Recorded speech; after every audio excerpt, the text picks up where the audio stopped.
Hi, it's Pastor Jeff Elliott from Cape May Lutheran Church with our sermon for this week.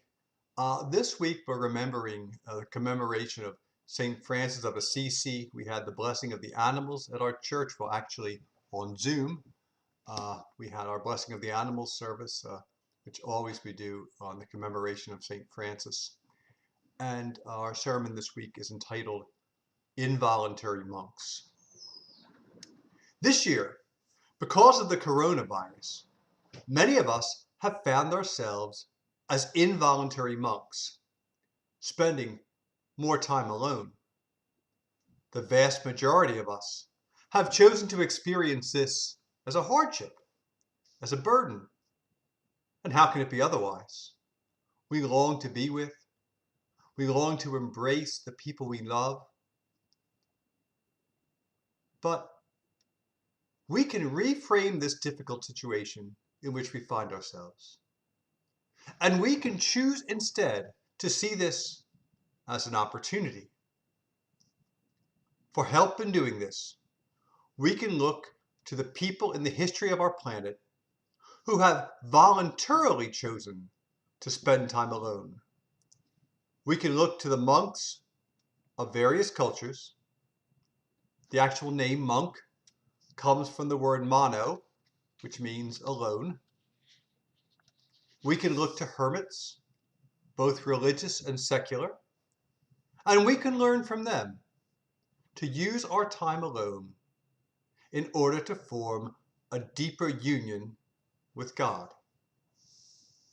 When a person is alone in the wilderness, he or she can discover what the hermits or the monks discovered, those people who spent long time alone, a thing we call abundant simplicity.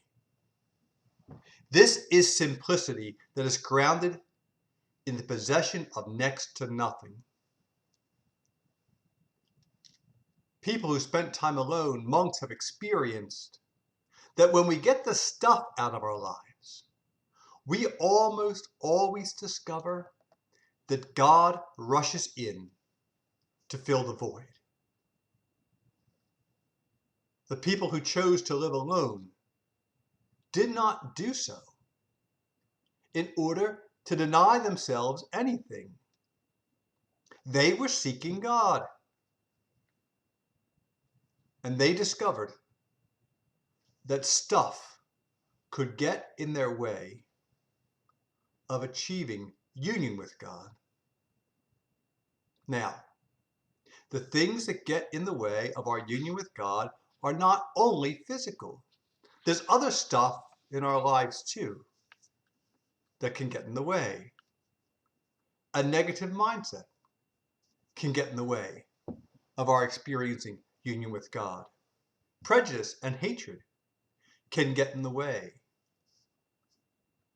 The people who lived alone discovered that any attachment, even attachment to things and people that we love, could potentially disrupt our communion with God. But let me be quick to say that I believe our love for others never gets in our way of our union with God, because God is love, as 1 John teaches us, all through Jesus' farewell discourse at the Last Supper in John's Gospel. God is love. And so love does not get in our way when it comes to a union with God. Love for others is essential, and it enhances all aspects of life.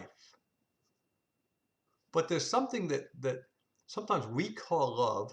The Greeks had 7 different words for love. One of them was cathexis. And cathexis is love for another person the way one loves a possession.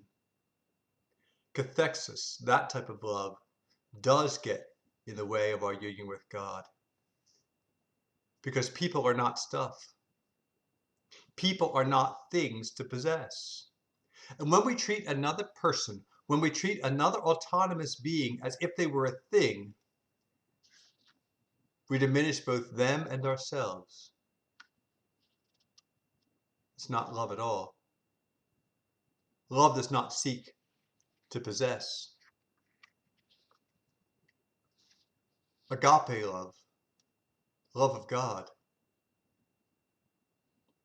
love that does not seek to possess, enhances our relationship with God. It's the attitude that makes all the difference. So it's the type of love that I think we're talking about when it talks about attachment to others. Something the Buddha warns clearly about. But as Thoreau discovered at Walden Pond, the process begins by unburdening ourselves of the things that we have a claim on, and that ironically, therefore, have a claim on us. It's why St. Francis began his spiritual journey by giving away everything that he owned. Now, please realize, you don't have to give everything away. Just start now during this pandemic by deciding not to add anything to the pile of stuff that's already crammed into your closets, into your attic, into your storage sheds, and into your garage. Don't allow the pursuit of things to possess you. And from there, move on to not allowing negative thoughts or negative attitudes to possess your mind. Don't allow negative emotions to possess your heart.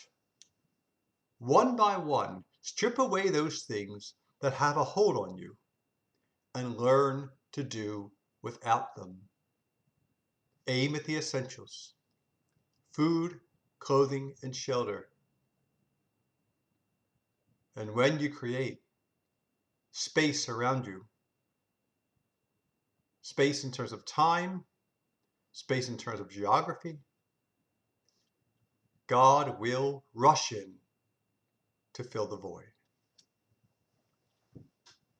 But it only happens if you seek the experience. God is not a gate crasher. It says in the book of Revelation, he stands at the door and knocks. But we have to open the door. We have to undertake those practices that allow us to experience God more deeply. And when we steep ourselves in these practices, we will joyously find that our time together is enhanced when we come together again at the pandemic's end. As you know, I personally meditate twice a day, just after I get up in the morning, just before I go to sleep at night. 15 minutes at a time. It's not a long time to meditate. There are people that meditate hours and hours a day. But start at least with a little bit of meditation, of prayer, whatever you want to call it. I meditate by following my breath. But you do it the way that works for you. But create that emptiness so that God has a space to come and fill. Amen.